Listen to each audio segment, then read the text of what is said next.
මොකද්ද මේ අනුර කුමාර ජනාධිපතිතුමා අයවැයේදී කියපු LTV රේෂියෝ එක කියලා කියන්නේ? ඇත්තටම LTV රේෂියෝ එක කියලා කියන්නේ loan to value කියන එක. මේකෙන් කියන්නේ වත්කමක් ණයපදනම මත මිලදී ගන්නකොට ඒ සඳහා ලබාගත හැකි උපරිම ණය සීමාව කොහොමද කියන එක. තවත් සරල කරොත් ඔබ රුපියල් ලක්ෂයක වාහනයක් ගන්නකොට ඒයින් ඔබට මූලිකව ගෙවන්න ඕන ගණන තීරණය කරන්නේ මේ LTV රේෂියෝ එකෙන්. ලීසින් සමාගමෙන් ඔයාට කිව්වොත් ඔබට දිය හැකි උපරිම ණය සීමාව 60යි කියලා අර ලක්ෂක වාහනෙන් ඔබ රුපියල් 40000ක මුදලක් මූලික ගෙවීම් විදිහට කරන්නත් ඕනේ. ඒ වගේම 60000ක මුදලක් ඔබට ණය පදනම මත හිමි වෙනවා. මහ බැංකුව තමා මේ LTV අනුපාතය LTV රේෂියෝ එක ප්‍රකාශයට පත් කරන්නේ. අපි බලමු අයවැයට කලින් ඒ කියන්නේ 2025 ජූලි මාසයේ වෙද්දී මහ බැංකුව වාහන මිලදී ගැනීමේ LTV අනුපාතය ගැන ප්‍රකාශයට පත් කරලා තිබුණේ කොහොමද කියලා.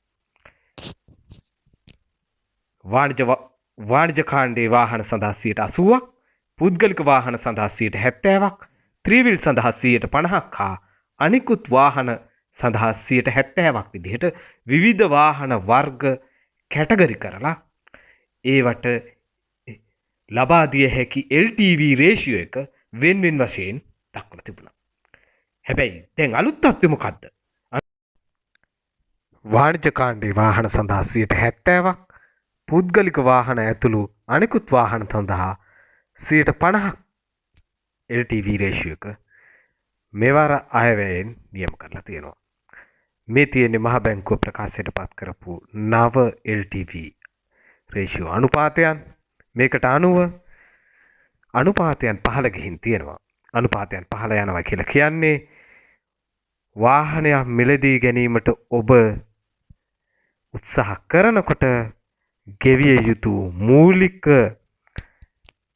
මූලික වියදම එහෙම නැත්නම් ඩවුන් පේමන්ට් එක ඉහළ යනවා. ඩවුන් පේමන්ට් එක ඉහළ යනවා කියලා කියන්නේ අතේ තියෙන මුදලට ණය වෙලා හරි වාහනයක් ගන්න බලාගෙන ඉන්න සාමාන්‍ය මිනිසුන්ට වාහන මිලදී ගැනීමේ පෙළඹුම අත්හරින්න වෙනවා.